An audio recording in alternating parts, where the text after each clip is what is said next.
Ok, on est parti. Dans cette vidéo, je vais vous montrer 10 cheat codes en closing que vous pouvez appliquer dès aujourd'hui pour tout simplement exploser vos taux de closing. Ok, restez bien jusqu'à la fin. Je vais encore une fois, comme à mon habitude, donner énormément de valeur dans cette vidéo et on va voir ensemble 10 astuces que la plupart des closers ne connaissent pas ou alors connaissent mal. La première chose, la vente est un transfert de certitude. Ok, un prospect achète avant tout ton niveau de conviction, ta posture et ton énergie. Si ta certitude dépasse ses doutes, il achètera. Ok, première chose super importante, quand vous closez, vous devez transmettre au prospect de la certitude. Si vous-même, vous ne lui transmettez pas suffisamment de certitude, comment est-ce que vous voulez que lui, il ait la certitude que ça va fonctionner pour lui et que donc il passe à l'action? C'est tout simplement impossible. Donc, si vous deviez retenir une chose avant de faire un appel de closing, c'est tout simplement certitude, posture, énergie. C'est les 3 points principaux. Ok, ça fait pas un, ça fait 3, mais c'est les 3 choses principales qui vont vous permettre d'exceller en closing. Un closer qui a ces 3 choses-là et qui n'a pas beaucoup de techniques de vente sera beaucoup plus performant et pertinent qu'un closer qui a énormément de techniques de vente mais qui n'a aucune conviction, aucune posture, aucune énergie. Ok, donc retenez bien ça. On est parti directement hop pour la deuxième astuce qui est le prospect doit se vendre à lui-même. Assez simple, assez basique comme astuce, on le sait, mais votre rôle en tant que closer, c'est pas de convaincre, c'est de poser des questions qui mènent le prospect à verbaliser lui-même ses problèmes, ses douleurs et son désir de changement. Ok, imaginons que vous disiez à un prospect, euh, toi, est-ce que tu es prêt à accepter cette situation encore longtemps? Non, je ne suis pas prêt à l'accepter. Ce qu'il faut faire après avoir posé cette question-là, c'est lui demander pourquoi.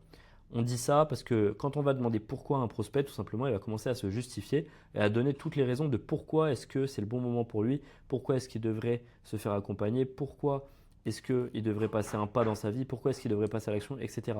La question pourquoi, elle va amener le prospect à se justifier et en se justifiant, il transfère le système de croyance vers son propre système de croyance. Quand vous affirmez quelque chose ou que vous dites quelque chose, imaginons que je dise au prospect, là de ce que tu m'as dit, c'est le bon moment pour toi de passer à l'action. Si ce n'est pas lui qui vous le dit, c'est votre système de croyance que vous imposez au prospect. Alors que si vous posez une question et que c'est lui qui vous le dit, bah là c'est son système de croyance, ok? Et donc ça aura 10 fois plus de puissance. Ensuite, troisième cheat code, la valeur est relative au coût de l'inaction. Un prospect, il n'achète pas spécialement votre offre, il achète l'écart entre ce qu'il risque de perdre en ne changeant pas et ce qu'il gagne en agissant. Concrètement, si vous montrez par A plus B que votre prospect, s'il n'achète pas votre offre, il va perdre 10, 20 000 euros et que votre offre en coûte 5 000, c'est un investissement logique et rentable d'investir dans votre solution. Donc en fait, la valeur, elle est relative au coût de l'inaction. S'il n'achète pas, qu'est-ce qu'il perd? Vous pouvez vachement jouer sur cet aspect-là.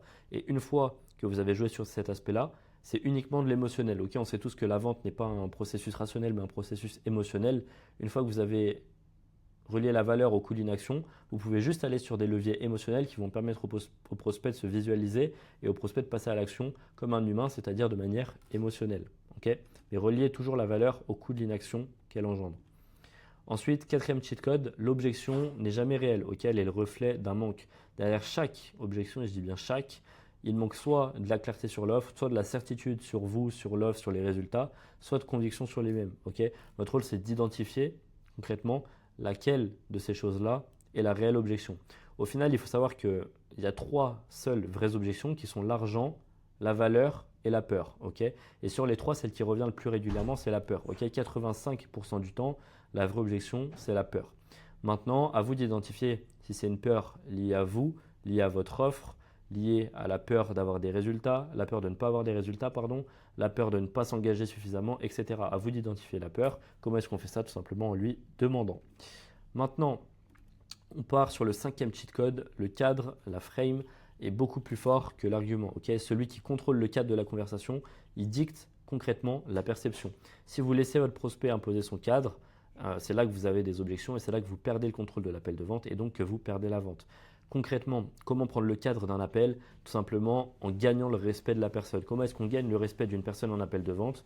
C'est tout simplement en lui posant des questions, en le challengeant. Okay, pour gagner le respect d'un prospect et donc gagner le cadre, le contrôle de l'appel de vente, il faut le challenger en lui posant des questions challengeantes.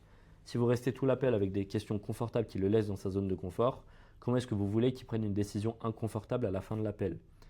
Pendant tout l'appel, vous devez mettre le prospect volontairement dans des positions inconfortables et lui poser des questions inconfortables, sinon il ne prendra jamais la décision inconfortable d'investir en lui à la fin de l'appel. Okay, et c'est aussi comme ça du coup qu'on gagne le respect et qu'on pose un vrai cadre.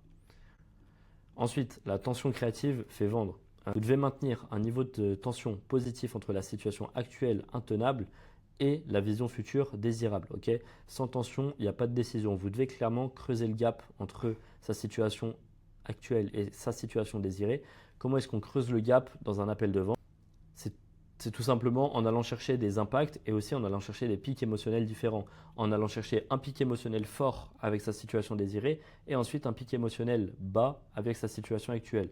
C'est en allant chercher ces variations émotionnelles que vous allez justement jouer sur l'émotionnel du prospect et faire en sorte qu'il puisse passer à l'action par la suite. On passe au 7e cheat code. L'implication bat la persuasion. Plus vous faites participer le prospect, que ce soit à travers des questions, des projections, un engagement verbal, plus il devient co-créateur de la solution. Et qui dit co-créateur de la solution dit qu'il s'engage à acheter. Vous devez sans cesse engager votre prospect, lui poser des questions. Comme je vous disais tout à l'heure, lui demander pourquoi, quand il vous dit quelque chose, pourquoi est-ce qu'il dit ça. Clairement l'engager et lui faire dire les choses à voix haute pour qu'il se convainc lui-même. Aussi simple que ça. 8e cheat code, le silence est une arme, vous le savez sûrement, mais après une question, une annonce de prix, le silence crée une pression psychologique qui pousse le prospect à se dévoiler et celui qui parle perd. Alors on dit souvent ça, j'aimerais mettre ici un petit point d'attention, j'ai envie de dire, par rapport à l'annonce du prix. On entend souvent justement de laisser un silence après l'annonce du prix, mais vous voyez que, comme je l'ai marqué juste ici, le silence, ça crée une pression psychologique. Et après l'annonce du prix, si vous laissez un silence, en fait, ça va donner énormément d'importance au prix. Sauf que nous, on ne veut pas que le prospect il accorde de l'importance au prix, on veut qu'il accorde de l'importance à la valeur et au résultat. Donc moi, je conseille, et même je vous dis, ne laissez pas de silence après votre prix. Après votre prix, la réelle chose à faire, c'est expliquer les prochaines étapes, les étapes logiques que va suivre le prospect par la suite. Et ensuite, vous pouvez finir par une question et là, laisser un silence. Mais laisser un silence juste après le prix, ça va amener soit un moment de gêne, soit tout simplement une pression vis-à-vis du prix et qui va concentrer le prospect sur le prix plutôt que la valeur et le ROI possible qu'il peut atteindre avec cette offre, ce produit. Donc moi, je vous conseillerais de ne jamais laisser de silence après le prix. Par contre, pour vos questions pendant tout l'appel de vente, c'est ultra puissant de laisser des silences. 9. La clarté écrase la complexité. Aussi simple que ça, un prospect perdu n'achète pas. Plus le pitch est simple, structuré, plus le cerveau du prospect il dit oui facilement. Il faut savoir qu'un prospect, c'est quelqu'un qui est perdu. Votre rôle en tant que closer, c'est aussi lui apporter la clarté et la vision. Si vous apportez encore plus de confusion au prospect à travers ce que vous dites, il n'achètera pas. Ce que veut le prospect, c'est de la clarté, c'est une vision et c'est de la facilité, de la simplicité. Simplifiez les choses pour lui, aidez-le à décider, conseillez-le et faites en sorte que ce soit beaucoup plus simple pour lui de passer à l'action et d'aller de l'avant. Simplifiez le processus. Et 10, pour le dernier cheat code, la vente, c'est un jeu d'énergie, pas seulement de technique. On commence par l'énergie, on finit par l'énergie. Le dernier cheat code est encore une fois lié à ça. Les meilleures techniques n'ont aucun poids et vraiment j'insiste sur ça, aucun poids si l'énergie est basse. Le prospect, il achète l'état, la certitude, l'alignement et pas seulement les mots. Retenez bien ça. Avant tout, un très bon closer, c'est quelqu'un qui a une bonne énergie, une bonne posture, un bon cadre, une bonne certitude. Et après ça, un excellent closer, c'est quelqu'un qui maîtrise la technique à la perfection. Voilà, j'espère que cette vidéo vous a apporté un maximum de valeur. Si vous voulez passer réellement au niveau supérieur vis-à-vis de votre closing, prenez un appel directement avec moi dans la description. On analysera ensemble votre processus de closing actuel et je verrai si je peux vous aider par rapport au closing pour tout simplement aller exploser vos résultats en closing.